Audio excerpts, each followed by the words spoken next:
ಅನಿತಾ, ಏನೇ ಇನ್ನು ಹೀಗೆ ಕೂತಿದ್ಯಾ? ಅರ್ಶಿನ ಶಾಸ್ತ್ರಕ್ಕೆ ಟೆರೆಸ್ ಮನೆಲ್ಲ ರೆಡಿ ಆಗಿದೆ. ಶಾಸ್ತ್ರ ಟೈಮ್ ಆಯ್ತು, ಎದ್ದು ಬಾರೆ. ಇವಾಗ ಅದ್ರ ಅವಶ್ಯಕತೆ ಇದ್ಯಾ ಅಮ್ಮ? ಏನೇ ಇದು ಹೀಗ್ ಮಾತಾಡ್ತಿದ್ಯಾ? ನೀನ್ ಮದ್ವೆ ಆಗೋ ಹುಡ್ಗಿ ಕಣೆ. ಎಲ್ಲ ರೆಡಿ ಆಗಿದೆ, ನೀನ್ ಬರ್ತಿದಾಗೆ ಶಾಸ್ತ್ರ ಮಾಡೋದೆ. ಬೇಗ ಮುಗಿಸ್ಕೊಂಡು ಮಂಟಪಕ್ಕೆ ಹೋಗೋಣ. ಅಪ್ಪ, ಇವಾಗ ಅರ್ಶಿನ ಶಾಸ್ತ್ರ ಮಾಡ್ಲೇಬೇಕು ಅಂತ ಏನಾದ್ರೂ ರೂಲ್ಸ್ ಇದ್ಯಾ?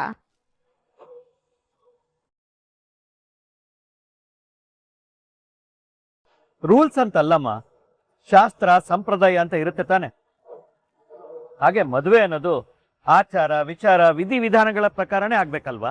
ಅಪ್ಪ, ಮೊದ್ಲು ಅದೇನೇನೋ ಶಾಸ್ತ್ರ ಸಂಪ್ರದಾಯಗಳನ್ನೆಲ್ಲ ಮಾಡಿದ್ರಿ ತಾನೆ, ಆದ್ರೆ ಕೊನೆಗೆ ಏನಾಯ್ತು? ತಾಳಿ ಕಟ್ಟೋ ಟೈಮ್ಗೆ ಮದ್ವೆನೆ ನಿಂತೋಯ್ತಲ್ವಾ? ಅವತ್ತೇನೋ ಕೆಟ್ಟ ಗಳಿಗೆ ಕಣೆ, ಹಾಗಾಗೋಯ್ತು. ಅದಕ್ಕೆ ಅಮ್ಮ, ತಾಳಿ ಕಟ್ಟೋ ಮುಂಚಿನ ಶಾಸ್ತ್ರಗಳೆಲ್ಲ ಮುಗ್ದಿದೆ, ಬಾಕಿ ಇರೋ ಅದೊಂದ್ ಶಾಸ್ತ್ರ ಮುಗಿದ್ರೆ ಆಯ್ತಲ್ಲ. ಒಳ್ಳೇದು ಅನ್ನೋದನ್ನ 2 ಸಲ ಮಾಡೋದ್ರಿಂದ ನಮ್ಗೇನ್ ಲಾಸ್ ಆಗೋದಿಲ್ಲ ಅಲ್ವಾ? ನೋಡೋಣ. ಫಸ್ಟ್ ಆಫ್ ಆಲ್ ನನ್ಗೆ ಈ ಶಾಸ್ತ್ರ ಸಂಪ್ರದಾಯಗಳ ಮೇಲೆ ನಂಬಿಕೆನೇ ಇಲ್ಲ. ಜೊತೆಗೆ ಇದ್ಯಾವ್ದು ಇಂಪಾರ್ಟೆಂಟು ಅಲ್ಲ. ಮದ್ವೆ ಆಗ್ಬೇಕು ಅಂದ್ರೆ ಗಂಡು ಹೆಣ್ಣಿಗೆ ತಾಳಿ ಕಟ್ಬೇಕು ಅಷ್ಟೇ. ಈಗ ನನಗೆ ಅಷ್ಟಾದ್ರೆ ಸಾಕಲ್ವಾ ಲೈಫಲ್ಲಿ ಚೆನ್ನಾಗಿರೋಕೆ? ಅಲ್ವೇ ಅನಿತಾ? ನೋಡಿ, ಇದೆಲ್ಲ ಆಲ್ರೆಡಿ ಮುಗ್ದೋಗಿದೆ. ಸೊ ಡೈರೆಕ್ಟ್ ಆಗಿ ತಾಳಿ ಕಟ್ಟೋ ಒಂದು ಶಾಸ್ತ್ರ ಇಟ್ಕೊಳ್ಳಿ ಸಾಕು, ಬೇರೆ ಯಾವ್ದು ಬೇಕಾಗಿಲ್ಲ.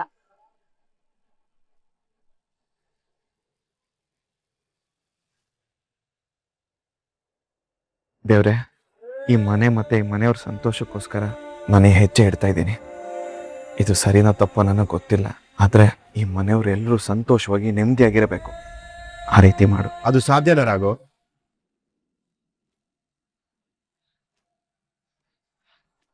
ಯಾಕೋ ಹಾಗಾಗ್ತಿದ್ಯಾ? ಯಾಕೆ ಅಂದ್ರೆ ಅವಳು ಸ್ವಾರ್ಥಿ ಅಣ್ಣ, ಅದಕ್ಕೆ. ಆ ರೀತಿ ಹಠ ಸ್ವಾರ್ಥ ಮನ್ಸಲ್ಲಿ ತುಂಬಿಕೊಂಡಿರೋಳು ಈ ಮನೆಗ್ ಬಂದ್ರೆ ಹೇಗಣ್ಣ ಸಂತೋಷ ನಿಮ್ದಿ ಇರುತ್ತೆ? ನೋಡ್ ಸಂಗೀತ, ಅವಳೇನೋ ಗೊತ್ತಿಲ್ಲದೆ ನಡ್ಕೊಂಡ್ಲು. ನಾನು ಬೈದು ಬುದ್ಧಿ ಹೇಳಿದ್ಮೇಲೆ ಅವಳು ಅರ್ಥ ಮಾಡ್ಕೊಂಡು ಬದಲಾಗಿರ್ತಾಳೆ ಬಿಡು. ಯಾರು? ಅವಳು ಬದಲಾಗಿರ್ತಾಳ? ರಾಘು, ಅದು ನಿನ್ನ ಭ್ರಮೆ. ಅವಳ ಮನ್ಸಲ್ಲಿ ಈಗಲೂ ಏನ್ ಓಡ್ತಾ ಇರುತ್ತೆ ಗೊತ್ತಾ? ನನ್ ತಲೆಯಲ್ಲಿ ಓಡ್ತಾ ಇರೋದಿದೆ. ಆ ಮನೆ ಪೂರ್ತಿ ಇಂಟೀರಿಯರ್ ನನ್ ಪ್ರಕಾರನೇ ರೆಡಿ ಆಗ್ಬೇಕು.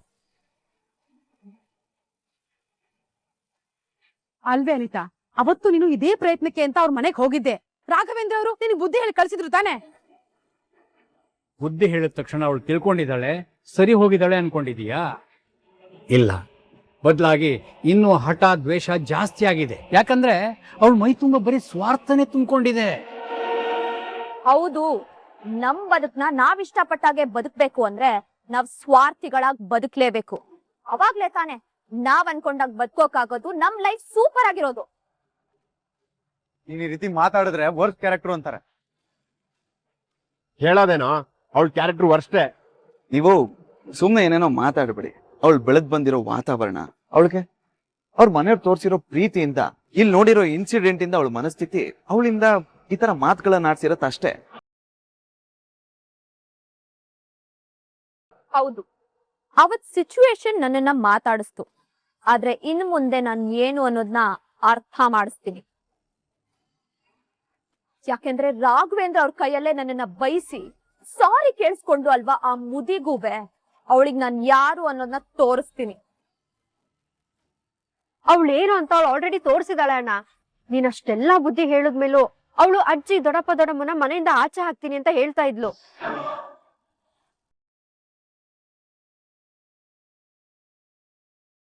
ಅವ್ರುಗಳು ಈ ವಿಷಯನ ರಾಘವೇಂದ್ರ ಹತ್ರ ಹೇಳಲ್ಲ. ಹೌದಪ್ಪ, ಹೇಳಬಾರ್ದು ಅಂತಾನೆ ಇದ್ವಿ, ಆದ್ರೆ ಮನಸ್ಸು ತಡೆಯಲಿಲ್ಲ. ಈ ಮದುವೆ ದಿನ ಹತ್ರ ಬರ್ತಿದ್ದ ಹಾಗೆ ಎಲ್ಲಿ ಈ ಮನೆ ಒಡೆಯುತ್ತೋ, ಮನಸ್ಸುಗಳು ದೂರ ಆಗುತ್ತೋ ಅನ್ನೋ ಭಯ ಆತಂಕ ನಮ್ಮನ್ನ ಹೇಳೋ ಹಾಗೆ ಮಾಡುತ್ತೆ.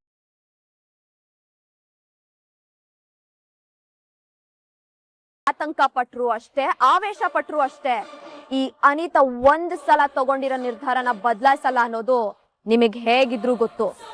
ಆ ಮನೆಗೆ ಹೋದ್ಮೇಲೆ ಅವ್ರಿಗೂ ಅದನ್ನ ಅರ್ಥ ಮಾಡಿಸ್ತೀನಿ. ಅಂದ್ರೆ ನೀನ್ ಸೇಡ್ ತೀರ್ಸ್ಕೋಬೇಕು ಅಂತಾನೆ ಮದ್ವೆ ಆಗ್ತಾ ಇದೀಯಾ? ಹೌದಪ್ಪ, ಅವಳು ಈ ಮನೆಗೆ ಬಂದು ಮಾಡೋ ಮೊದಲನೇ ಕೆಲಸನೇ ಸೇಡ್ ತೀರಿಸ್ಕೊಳ್ಳೋದು. ಮದುವೆ ಆದ್ಮೇಲೆ ಸಂಸಾರ ಶುರು ಮಾಡ್ತಾಳೋ ಇಲ್ವೋ ಗೊತ್ತಿಲ್ಲ, ಆದ್ರೆ ಈ ಮನೆ ನೆಮ್ಮದಿನಂತೂ ಸಮಾಧಿ ಮಾಡ್ತಾಳೆ. ಅಣ್ಣ, ನಿನ್ ಮಾತೆತ್ತಿದ್ರೆ ಕುಟುಂಬ ಅಂತೀಯ. ಕುಟುಂಬಕ್ಕೋಸ್ಕರನೇ ಇವಾಗ ಮದ್ವೆ ಆಗೋದಕ್ ನಿಂತಿದ್ಯಾ. ಇವಾಗ ಈ ಕುಟುಂಬಕ್ಕೋಸ್ಕರನೇ ಹೇಳ್ತಾ ಇದೀವಣ್ಣ, ಯೋಚನೆ ಮಾಡು.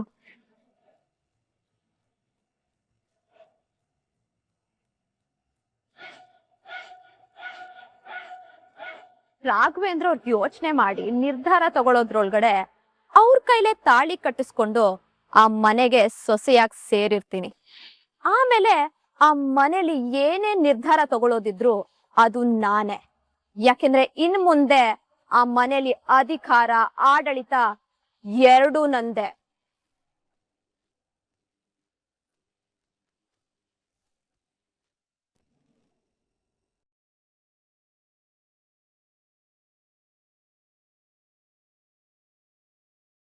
ಯಾಕೆ ಮರಿ ಸಪ್ಪಗೆ ಒಬ್ಳೆ ನಿಂತಿದ್ಯಾ? ಬೇಜಾರ? ನೋಡಿ, ಬಿಟ್ಕೊಟ್ಟು ಬದುಕೋದು ಅಷ್ಟು ಸುಲಭ ಅಲ್ಲ. ಪ್ರತಿಯೊಂದು ತ್ಯಾಗದ ಹಿಂದೇನು ದುಃಖ ಇದ್ದೇ ಇರುತ್ತೆ. ಆದ್ರೆ ಆ ತ್ಯಾಗಕ್ಕೂ ಒಂದ್ ಅರ್ಥ ಇರುತ್ತೆ ಅಲ್ವಾ ತಾತ? ಇಲ್ಲಮ್ಮ, ತ್ಯಾಗದಿಂದ ಇಬ್ರಲ್ಲಿ ಒಬ್ರಾದ್ರೂ ಸಂತೋಷವಾಗಿರ್ಬೇಕು. ಆದ್ರೆ ಇಲ್ಲಿ ತ್ಯಾಗ ಮಾಡಿದವ್ರು ಇಬ್ರು ಸಂಕಟ ಪಡ್ತಾ ಇದ್ದಾರೆ. ಬಿಟ್ಕೊಡಕ್ಕಾಗ್ದೆ, ಬದುಕೋಕ್ಕಾಗ್ದೆ ನೀನ್ ಸಂಕಟ ಪಡ್ತಾ ಇದ್ದೆ. ಅಲ್ಲಿ ರಾಘು ಅಕ್ಸೆಪ್ಟ್ ಮಾಡ್ಕೊಳಕ್ಕಾಗ್ದೆ ಸಂಕಟ ಅನುಭವಿಸ್ತಾ ಇದ್ದಾನೆ. ಅಯ್ಯೋ ಅಪ್ಪ, ಅವನೆಲ್ಲಿ ಸಂಕಟ ಅನುಭವಿಸ್ತಾ ಇದ್ದಾನೆ? ಖುಷಿಯಾಗಿ ಸಂಭ್ರಮದಲ್ಲಿ ಮದುವೆ ಆಗ್ತಾ ಇದ್ದಾನೆ. ಅದು ಅಲ್ಲದೆ ಸಂತೋಷದಿಂದ ನಮ್ಗೆ ಇನ್ವಿಟೇಷನ್ ಕೊಟ್ಟು ನಮ್ ಜಾನ್ಸಿ ದುಃಖ ಪಡೋ ಹಾಗೆ ಮಾಡಿದಾನೆ.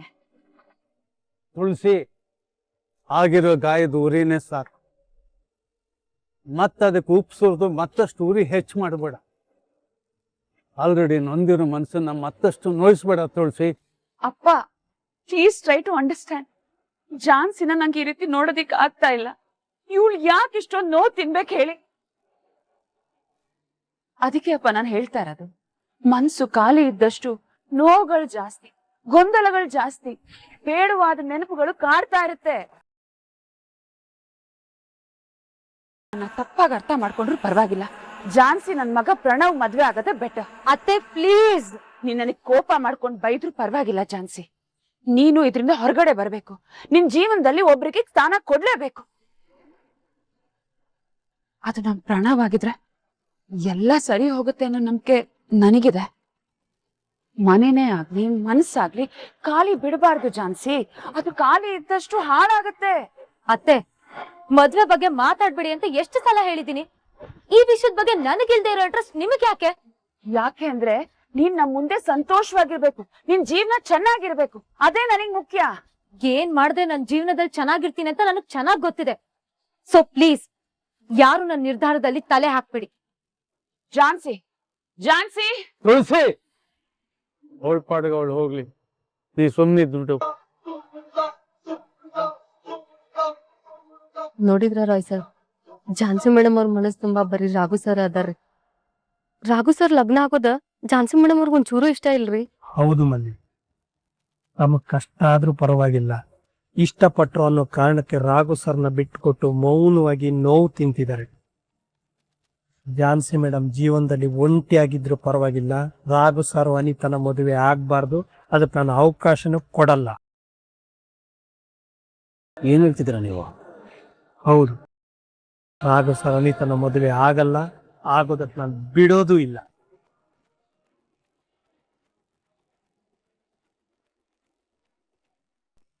ನೋಡ ರಾಘು, ಜೀವನ ಅನ್ನೋದು ತುಂಬಾ ಲಾಂಗ್ ಜರ್ನಿ ಅಂದ್ಮೇಲೆ ನಾವು ಮಾಡ್ಕೊಳ್ಳೋ ಆಯ್ಕೆ ಸ್ಪಷ್ಟವಾಗಿರ್ಬೇಕು. ಕಾಲ ಎರಡನೇ ಅವಕಾಶ ಕೊಟ್ಟಿದೆ. ಇವಾಗ ಒಳ್ಳೆ ನಿರ್ಧಾರ ಮಾಡ್ಬೇಕಾಗಿರೋದು ನೀನು. ಈಗ ನೀನು ತಪ್ಪು ಆಯ್ಕೆ ಮಾಡ್ಕೊಂಡ್ರೆ ನಿನಗೆ ನಿನ್ನ ಪ್ರೀತಿ ಸಿಗೋಲ್. ಜಾನ್ಸಿ ಮತ್ತೆ ನಿನ್ ಜೀವನದಲ್ಲಿ ಬರಲ್ಲ. ಎಲ್ರೂ ಒಂದ್ ಸ್ವಲ್ಪ ಸುಮ್ಮನೆ ಇರ್ತೀರಾ? ಯೋಚನೆ ಮಾಡಿ ನಿರ್ಧಾರ ಮಾಡೋದಕ್ಕೆ ಏನ್ ಉಳಿದಿದೆ? ನಾನು ಇಷ್ಟೆಲ್ಲ ಮಾಡಿದ್ದು ನನ್ನ ಫ್ಯಾಮಿಲಿಗೋಸ್ಕರ ತಾನೆ. ನಾನು ಸೈಲೆಂಟ್ ಆಗಿದ್ದೀನಿ ಅಂದ್ರೆ ನೀವ್ ಏನೇ ಹೇಳಿದ್ರು ಅದ್ರ ಬಗ್ಗೆ ಏನು ಯೋಚನೆ ಮಾಡಕ್ ಆಗಲ್ಲ ಅನ್ನೋದೇ ತಾನೇ ಅರ್ಥ. ಆಗಲ್ಲ ಅಂತ ಹೇಳ್ಬಿಡ್ವೋ? ನೀನ್ ಮನ್ಸು ಮಾಡಿದ್ರೆ ಸಾಧ್ಯ ಇದೆ. ಇವಾಗ ಕೊಟ್ಟ ಮಾತನ್ನ ಮರೆಯೋದಕ್ಕಾಗತ್ತಾ? ಮಾತು ಉಳಿಸ್ಕೋಬೇಕಾಗಿರೋದು ಒಳ್ಳೆಯವ್ರ ಹತ್ರ, ಈ ರೀತಿ ಬಣ್ಣ ಬದಲಾಯಿಸೋರ ವಿಚಾರದಲ್ಲ. ನೋಡು ರಾಘು, ಮಾತು ತಪ್ಪೋದ್ರಿಂದ ಮನೆಗೆ ನಿನಗೆ ಒಳ್ಳೇದಾಗುತ್ತೆ ಅಂದ್ರೆ ಏನು ತಪ್ಪಿಲ್ಲಪ್ಪ. ಅವಳೇನೋ ಬುದ್ಧಿ ಇಲ್ದೇ ಇರೋಳ್ ತರ ಕೋಪದಲ್ಲೇನೋ ಮಾತಾಡಿದ್ಲು, ಅದನ್ನೇ ದೊಡ್ಡದ್ ಮಾಡಿ ಮುಂದುವರ್ಸೋದ್ ಬೇಡ ದೊಡ್ಡಪ್ಪ. ನಾನ್ ತಗೊಳ್ಳೋ ನಿರ್ಧಾರದ ಮೇಲೆ ಪಲ್ಲವಿ ಜೀವನ ನಿಂತಿದೆ. ಇವಾಗ ಮುಂದುವರಿಸ್ಲಿಲ್ಲ ಅಂದ್ರೆ ಮತ್ತಿನ್ ಯಾವತ್ತು ಹಿಂದೆ ಬರೋದಕ್ಕಾಗಲ್ಲ ಅಣ್ಣ. ಮುಂದೆ ಪಶ್ಚಾತ್ತಾಪ ಪಡೋದಕ್ಕಿಂತ ಈಗ್ಲೇ ಎಚ್ಚೆತ್ಕೊಂಡ್ರೆ ಬೆಟರು. ನೋಡ್ ಸಂಗೀತ, ಸಣ್ಣ ವಿಷಯನ ದೊಡ್ಡದ್ ಮಾಡೋದ್ ಬೇಡ. ಅದ್ ಅಲ್ಲಿಗೆ ಮುಗೀತು ತಾನೆ. ನಾನು ಹೇಳಿದ್ಮೇಲೆ ಅವಳು ಸಾರಿ ಕೇಳಿದ್ಲಲ್ವಾ. ಹಾಗೆ ಈ ಮನೆಗ್ ಬಂದ್ಮೇಲೆ ಬುದ್ಧಿ ಹೇಳಿ ತಿದ್ದಿದ್ರಾಯ್ತು ಬಿಡು. ತಿದ್ಕೊಳ್ಳೋದಕ್ಕೆ ಅವಳು ಮಗು ಅಲ್ಲಪ್ಪ, ಇದು ಕಲಿಯೋ ವಯಸ್ಸು ಅಲ್ಲ. ತಿದ್ಕೊಳ್ಳೋ ಜ್ಞಾನ ಅವಳಿಗೆ ಮೊದಲೇ ಇಲ್ಲ. ಹೇಗಿದ್ದ ಝಾನ್ಸಿ ಮೇಡಮ್ ಹೇಗ್ ಬದಲಾದ್ರು? ಈ ಮನೆಗ್ ಬಂದ್ ಅವ್ರು ಕಲೀಲಿಲ್ವಾ? ಈ ಮನೆ ಕಲಿಸ್ಲಿಲ್ವಾ? ಯಾರನ್ನ ಯಾರಿಗೆ ಹೋಲಿಕೆ ಮಾಡ್ತಿದ್ಯೋ? ಝಾನ್ಸಿಯಲ್ಲಿ ಈ ಅನಿತಾ ಎಲ್ಲಿ? ಅಣ್ಣ, ಝಾನ್ಸಿ ಅದಕ್ಕೆ ಗಂಡಸರನ್ನ ದ್ವೇಷ ಮಾಡ್ತಾ ಇದ್ರು. ಅವರಿಗೆ ಕೊಬ್ಬು ಸೊಕ್ಕು ಇತ್ತು ನಿಜ, ಆದ್ರೆ ಅವ್ರಿಗೆ ಕೆಟ್ಟ ಗುಣ ಇರ್ಲಿಲ್ಲ ಅಣ್ಣ. ಅವ್ರು ತನ್ನನ್ ತಾನು ಬದಲಾಯಿಸ್ಕೊಂಡು ನಿನ್ ಪ್ರೀತಿನ ಪಡ್ಕೋಬೇಕು, ಈ ಮನೇಲಿ ಒಬ್ಬರಾಗಿರ್ಬೇಕು ಅಂತಾನೆ ಬಂದ್ರು. ಆದ್ರೆ ಇವಳು ಬರ್ತಾ ಇರೋದು ಒಬ್ಬಳೇ ಇರೋದಕ್ಕೆ, ತನ್ನ ಸ್ವಾರ್ಥ, ದರ್ಪ, ಅಹಂಕಾರದಿಂದ ಮೆರೆಯೋದಕ್ಕೆ. ನೋಡು, ಅವಳು ಬದಲಾಗಲ್ಲ. ಈ ನಾಯಿ ಬಾಲಕ್ಕೆ ದಬ್ಬೆ ಕಟ್ಟಿ ಸ್ಟ್ರೈಟ್ ಮಾಡ್ತೀನಿ ಅಂದ್ರೆ ಅದು ಹುಚ್ಚುತನ ಅನ್ಸ್ಕೊಳತ್ತೆ. ಅದಕ್ಕೆ ಇವಾಗ ನಾನು ಏನ್ ಮಾಡ್ಬೇಕು ಅಂತ ಹೇಳ್ತೀರಾ? ಅಣ್ಣ, ನಾವ್ ಹೇಳೋ ಒಂದೇ ಒಂದು ಪರೀಕ್ಷೆ ಮಾಡು ಸಾಕು. ಏನ್ ಪರೀಕ್ಷೆ ಮಾಡ್ಬೇಕು?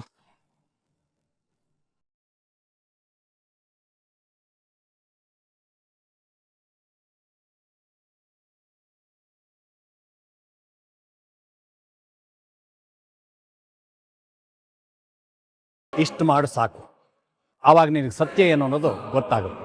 ನೀವುಗಳಿಗೆ ಏನಾದ್ರೂ ಹೇಳಿ, ನನ್ಗೆ ಯಾಕೋ ಇದು ಸರಿ ಕಾಣಿಸ್ತಿಲ್ಲ. ರಾಘು, ಮುಂದೆ ಯಾವುದೇ ತಪ್ಪು ಆಗ್ಬಾರ್ದು ಅಂದ್ರೆ ಈಗ ನಾವು ಹೇಳ್ದಂಗೆ ಕೇಳು. ಪ್ಲೀಸ್, ಈ ವಿಷಯದಲ್ಲಿ ನನ್ನನ್ನು ಬಲವಂತ ಮಾಡಬೇಡಿ. ನನಗೆ ಯಾಕೋ ಇದು ಸರಿ ಅನ್ನಿಸ್ತಾ ಇಲ್ಲ. ದಯವಿಟ್ಟು ಇದನ್ನ ಇಲ್ಲಿಗೆ ಬಿಟ್ಬಿಡಿ.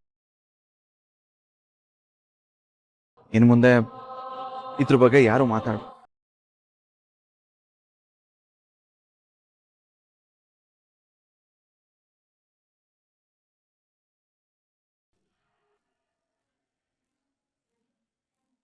ಮುರಾರಿ, ಟೈಮ್ ಆಯ್ತು ಕಣೋ, ಬಾರೋ ಬೇಗ. ಬಂದೆ. ರಾಮಾಚಾರಿ, ನೀನ್ ಆ ಮದ್ವೆಗೆ ಹೋಗ್ಲೇಬೇಕಾ? ಹೌದು ಮೇಡಮ್, ಮದುವೆ ಪೌರೋಹಿತ್ಯ ಜವಾಬ್ದಾರಿ ತಗೊಂಡಿರ್ಬೇಕಾದ್ರೆ ಅಲ್ಲಿ ಹೋಗ್ಬೇಕಾಗಿರೋ ನನ್ನ ಕರ್ತವ್ಯ ಅಲ್ವಾ? ನೋಡಿ, ನಾನು ಯಾವತ್ತೂ ನನ್ನ ವೃತ್ತಿ ಧರ್ಮಕ್ಕೆ ಅಪಮಾನ ಆಗುವಂತ ಕೆಲಸ ಮಾಡಲ್ಲ ಮೇಡಮ್. ಆದ್ರೂ ರಾಮಾಚಾರಿ, ಚಾರು, ನಿನ್ ಭಾವನೆ ನನ್ಗೆ ಅರ್ಥ ಆಗುತ್ತೆ. ಆದ್ರೂ ಕೊಟ್ಟ ಮಾತನ್ನ ಉಳಿಸ್ಕೊಳ್ಳೋದು ಒಂದು ಶ್ರೇಷ್ಠ ಗುಣ ಅಮ್ಮ. ಆದ್ರೂ ವಿಧಿ ಲಿಖಿತ ಏನಿದೆಯೋ ಅದನ್ನ ಯಾರಿಂದಲೂ ತಪ್ಸಕ್ಕಾಗಲ್ಲಮ್ಮ.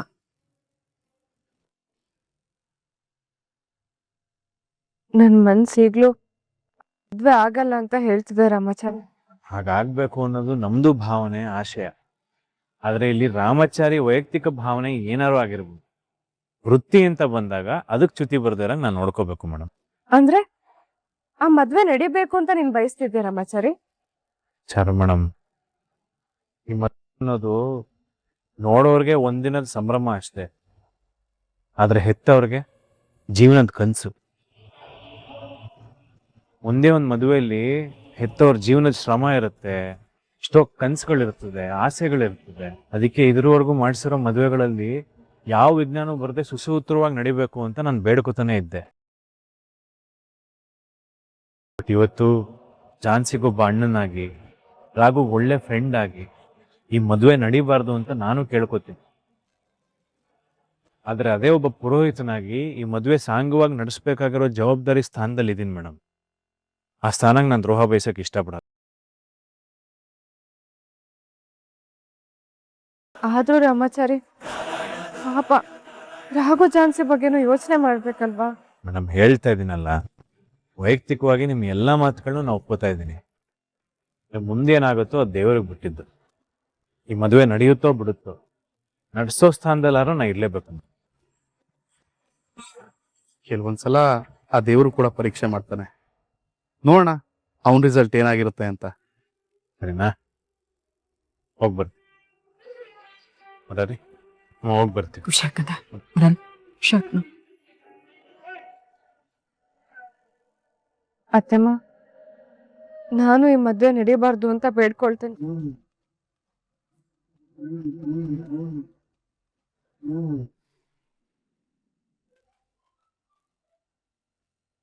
ಬೆದರಿಕೆಗೆ 50,000, ಬಡ್ದು ಬಡ್ದು ಅಣಗಾಯಿ ನಿರ್ಗಾಯಿ ಮಾಡಕ್ 1 ಲಕ್ಷ, ಕೈ ತೆಗೆಯಕ್ಕೆ 2 ಲಕ್ಷ, ಕೈ ಕಾಲು ಎರಡೂ ತೆಗೆಯಕ್ಕೆ 5 ಲಕ್ಷ, ಇಲ್ಲ ಡೈರೆಕ್ಟ್ ಆಗಿ ಎಮ್ಲೋಕಕ್ಕೆ ಕಳ್ಸಕ್ಕೆ 10 ಲಕ್ಷ. ಇವಾಗ ಹೇಳಿ ಏನ್ ಕೆಲಸ ಆಗ್ಬೇಕು? ಇದು ಒಂಥರ ಡಿಫ್ರೆಂಟ್ ಕೇಸ್. ಏನ್ ಮಾಡ್ಬೇಕು ಹೇಳಿ? ಒಂದು ಮದುವೆ ನಿಲ್ಲಬೇಕು ಅಷ್ಟೇ ತಾನೇ. ಹುಡುಗನ್ ಎತ್ಬಿಡ್ಲಾ ಇಲ್ಲ ಹುಡುಗಿನ ಎತ್ಬೇಕಾ? ಏ ನೀನೀಗ ತೀರ ಓವರ್ ಆಗಿ ಮಾಡ್ಬೇಡ. ನಾನು ಏನ್ ಹೇಳ್ತೀನೋ ಅಷ್ಟನ್ನ ಮಾತ್ರ ಮಾಡು.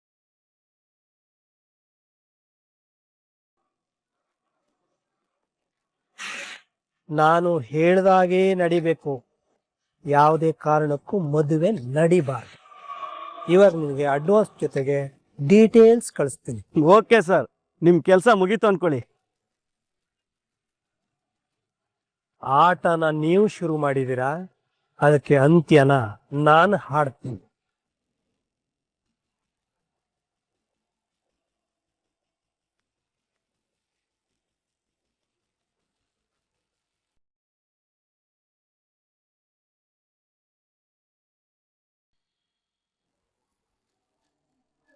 ನಿನ್ ಮದ್ವೆ ಮಾಡಕ್ಕಂತ ಇದು 2ನೇ ಸಲ ಈ ಮದ್ವೆ ಮಂಟಪಕ್ಕೆ ಬರ್ತಿರೋದು ಅನಿತಾ. ಈ ಸಲನಾದ್ರೂ ಯಾವುದೇ ವಿಘ್ನನೂ ಇಲ್ಲೇ ಮದ್ವೆ ಆದ್ರೆ ಸಾಕು. ಹೌದಮ್ಮ, ಅನಿತಾ ಒಬ್ಳು ಸ್ವಲ್ಪ ತಾಳ್ಮೆಯಿಂದ ಇದ್ರೆ ಎಲ್ಲ ಒಳ್ಳೇದಾಗತ್ತೆ. ಆದ್ರೆ ಒಂದೊಂದ್ಸಲ ಇವಳು ಆಡೋ ದುಡುಕಿನ ಮಾತುಗಳು, ತಗೊಳ್ಳೋ ನಿರ್ಧಾರಗಳೇ ಅಡ್ಡಿ ಆಗೋದು. ಏನಣ್ಣ ನಿನ್ ಮಾತಿನ ಅರ್ಥ? ಅಂದ್ರೆ ನನ್ನ ಬಾಯಿಗೆ ನಾನೇ ಮಣ್ಣಾಕೋತೀನಿ ಅಂತ ಹೇಳ್ತಾ ಇದ್ಯಾ? ನಾನು ಆ ಅರ್ಥದಲ್ಲಿ ಹೇಳಿಲ್ಲ ಅನಿ. ಮೊದಲೇ ಪರಿಸ್ಥಿತಿಗಳು ಸರಿ ಇಲ್ಲ. ರಾಘವೇಂದ್ರ ಅವ್ರು ಯಾಕೋ ಪ್ರತಿಯೊಂದು ವಿಷಯದಲ್ಲೂ ತಿರುಗಿ ಬೀಳ್ತಾ ಇದ್ದಾರೆ. ಅಂದ್ಮೇಲೆ ನಮ್ಮ ಹುಷಾರಲ್ಲಿ ನಾವಿರ್ಬೇಕಲ್ವಾ ನೀ? ಹೌದು ಮಗಳೇ, ಈ ಮದುವೆ ಮುಗಿಯೋವರೆಗೂ ನೀನ್ ಯಾವುದೇ ಕಾರಣಕ್ಕೂ ಯಾರು ಏನೇ ಮಾತಾಡಿದ್ರು, ಯಾರು ಏನೇ ಅಂದ್ರು ನಿನ್ನ ತಾಳ್ಮೆ ಕಳ್ಕೋಬೇಡ. ನಿನ್ನ ಜೀವನದಲ್ಲಿ ನೀನ್ ಅನ್ಕೊಂಡಿರೋ ಹಾಗೆ ಇರ್ಬೇಕು ಅಂದ್ರೆ ಯಾರು ಏನೇ ಮಾತಾಡಿದ್ರು ರಿಯಾಕ್ಟ್ ಮಾಡಬೇಡ. ಡೋಂಟ್ ವರಿ, ಅದ್ರ ಬಗ್ಗೆ ನೀವುಗಳು ಟೆನ್ಷನ್ ಆಗ್ಬೇಡಿ. ಏನೇ ಆದ್ರೂ ಈ ಮದ್ವೆ ಮುಗಿಯೋವರೆಗೂ ನಾನು ತುಂಬಾ ತಾಳ್ಮೆಯಿಂದ, ತುಂಬಾ ಎಚ್ಚರಿಕೆಯಿಂದ ಇರ್ತೀನಿ. ಅಂದ್ರೆ ಎಂತದ್ದೇ ಸಂದರ್ಭ ಬಂದ್ರೂ ಈ ಮದ್ವೆ ನಡಿಲೇಬೇಕು.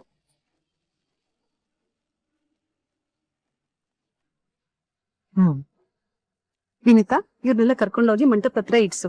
ಅವ್ರಿಗೆಲ್ಲ ತಿಂಡಿ ಮಾಡಕ್ ಹೇಳು. ಬನ್ನಿ. ರೀ, ಇನ್ 2 ಗಂಟೆದಲ್ಲಿ ಗಂಡಿನ ಕಡೆಯವ್ರು ಬರ್ತಾರೆ ರೀ. ಇನ್ನು ವಾದಿದವ್ರು ಬೇರೆ ಬಂದಿಲ್ಲ, ಸ್ವಲ್ಪ ನೋಡಿ ಅಲ್ಲ. ನಾ ಫೋನ್ ಮಾಡ್ತೀನಿ, ನಡಿ. ಸರಿ, ನೀವು ಬನ್ನಿ. ಅಣ್ಣ ನಮಸ್ಕಾರ. ಮಿಥುನ್, ನಾನು ಅಡ್ಗೆ ಮನೆ ಕಡೆ ಹೋಗಿ ಪ್ರಿಪರೇಷನ್ಸ್ ಎಲ್ಲ ಹೇಗ್ ನಡೀತಾ ಇದೆ ಅಂತ ನೋಡ್ತೀನಿ. ನೀನ್ ಇಲ್ಲೇ ಇದ್ದು ಎಂಟ್ರೆನ್ಸ್ ಅಲ್ಲಿ ಎಲ್ಲರೂ ಬಂದವ್ರನ್ನ ವಿಚಾರಿಸಪ್ಪ. ಸರಿಯಪ್ಪ.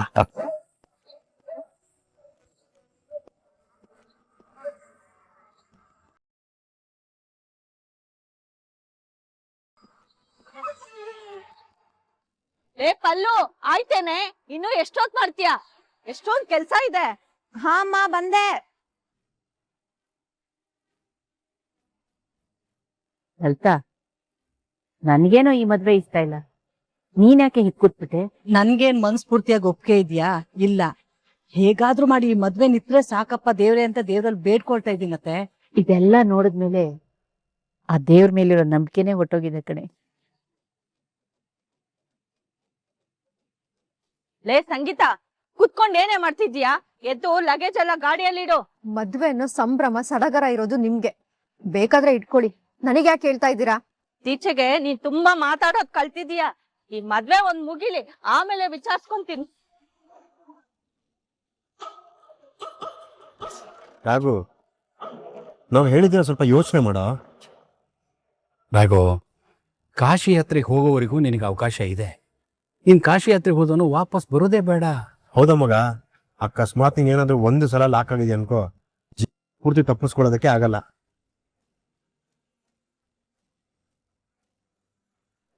ನಾನು ಕಳಿಸಿದ ಡೀಟೇಲ್ಸ್ ಎಲ್ಲ ಸಿಕ್ಕಿದೆ ತಾನೆ? ಅದರಲ್ಲಿ ಏನು ಡೌಟ್ ಇಲ್ಲಲ್ವಾ? ಎಲ್ಲ ಕ್ಲಿಯರ್ ಆಗಿದೆ ಸರ್. ಅಷ್ಟೇ ಅಲ್ಲ, ನೀವು ಹೇಳಿರೋರ ಬಗ್ಗೆ ಎಲ್ಲ ಡೀಟೇಲ್ಸ್ ಕಲೆಕ್ಟ್ ಮಾಡಿ. ಏನ್ ಮಾಡಬೇಕು ಅದಕ್ಕೆ ವ್ಯವಸ್ಥೆನೂ ಮಾಡಾಗಿದೆ. ಪಕ್ಕ ತಿಳ್ಕೊಂಡಿದ್ಯಾ ತಾನೇ? ಸರ್, ನೀವು ಡೀಟೇಲ್ಸ್ ಕಳ್ಸಿದ ತಕ್ಷಣ ಅವ್ರ ಮನೆ ಎಲ್ಲಿದೆ, ಅವ್ರು ಯಾವ ವೆಹಿಕಲ್ ಅಲ್ಲಿ ಹೊರಡ್ತಾರೆ, ಯಾವ ರೋಡಲ್ಲಿ ಬರ್ತಾರೆ, ಎಲ್ಲ ಇನ್ವೆಸ್ಟಿಗೇಷನ್ ಮಾಡಿ ಆಲ್ರೆಡಿ ಕೆಲಸ ಶುರು ಮಾಡಿದೀವಿ ಸರ್. ಡೋಂಟ್ ವರಿ, ಎಲ್ಲ ನಾವು ನೋಡ್ಕೊತೀವಿ.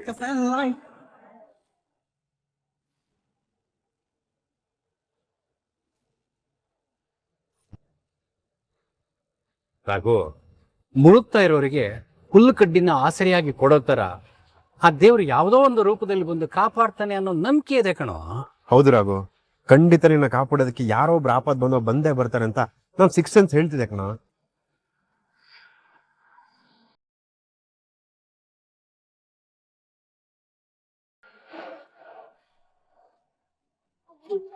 ಹೌದು, ಈ ನೈನಾ ಎಲ್ಲಿ?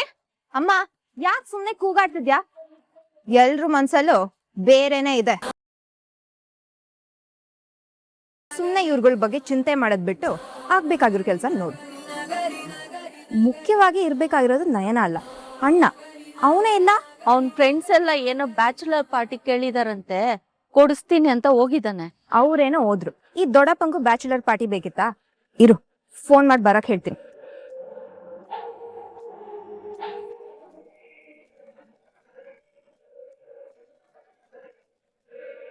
ಅಲ್ಲವಿ, ಹೇಳ.